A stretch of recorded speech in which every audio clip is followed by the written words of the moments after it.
DepEd is thrilled to support the launch of the Simeo Inotech Education Center for Artificial Intelligence Research, or ECARE. So we're coming back here next week. Okay?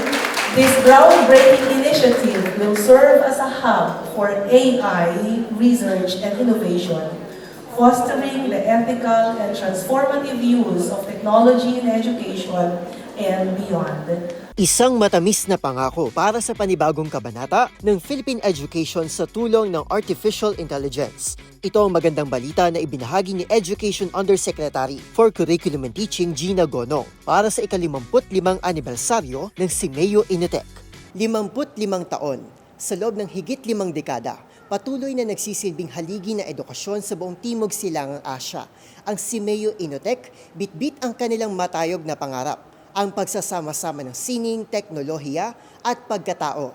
At kasabay ng nagbabagong panahon na nga rin ba para buksan ng mga paaralan para sa artificial intelligence.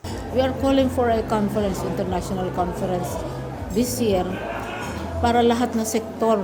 Hindi lamang yung mga techies, hindi lang yung mga scientists, mga physicists ang mag-a-attend o sa business, because we recognize that the business sector is very advanced in the usage of technology and other government services. But we also have to be careful and mindful of the issues that have arisen in relation to artificial intelligence. Maliban sa pag-adapt sa lumalawak na mundo ng AI, ibinida rin ni Deputy Director Cochocorn Asidre ang ilan sa mga tagumpay na nakamit ng institusyon sa ilalim ng pamumuno ni Director at former Education Secretary Leonor Briones.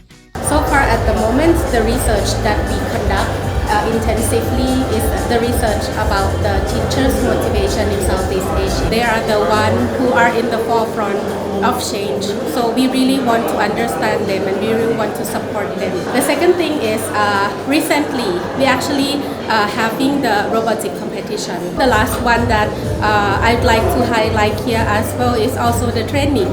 That is something that is like the backbone of our center. Ayon pa kay Asidre, aktibo rin silang nakikipag-ugnayan maging sa mga bansang hindi bahagi ng Simeo upang palawakin ang kanilang kaalaman at ibalik ito sa Southeast Asia. Samantala, nanindigan din si Dr. Shirley Acosta, Simeo Senior Specialist, na patuloy nilang ilalapit sa publiko ang misyon ng Regional Hub para tugunan ang mga issue ng edukasyon sa ating rehiyon. Naandito kami sa Inotech para mas unawain pa ang iba't ibang konteksto ng edukasyon so that mas may matututunan tayo sa experience ng ibang bansa and we can also improve. Nakatakda namang magtulungan ng Simeo at DepEd para sa 16th Simeo Inotech International Conference tungkol sa AI sa darating na Mayo. 1980s nang magsilbing permanenteng tahanan ng Simeo ang Pilipinas sa inisyatiba ni dating Pangulong Ferdinand Marcos Sr. Para sa DZRH TV, ako si Arnold Herrera. Una sa Pilipinas, una sa Pilipino.